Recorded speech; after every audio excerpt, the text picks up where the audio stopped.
Welcome to the Slop Temple. We pray this video helps. In this video, I will explain how to connect your Directv Gemini Air. First, carefully unbox your new Gemini Air device and all its accessories. Locate the power adapter and connect it securely to the Gemini Air.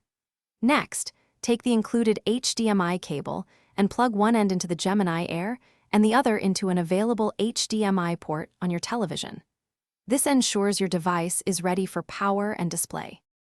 Now, power on your television and use your TV remote to select the correct HDMI input where your Gemini Air is connected. Then, insert the two AAA batteries into your Gemini Air remote control. The device should power on automatically.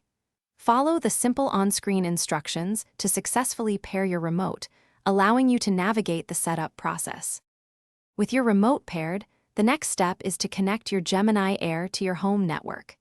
You will see a list of available Wi-Fi networks. Select your network from the list and carefully enter your Wi-Fi password using the on-screen keyboard. A strong internet connection is crucial for seamless streaming and optimal performance of your Directv service.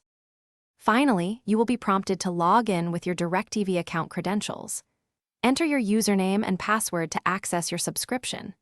Complete any remaining on-screen setup steps, such as agreeing to terms and conditions. Once finished, you are all set to explore and enjoy your favorite shows, movies, and live television channels through your new Directv Gemini Air. Thanks for watching. Consider subscribing if we helped you.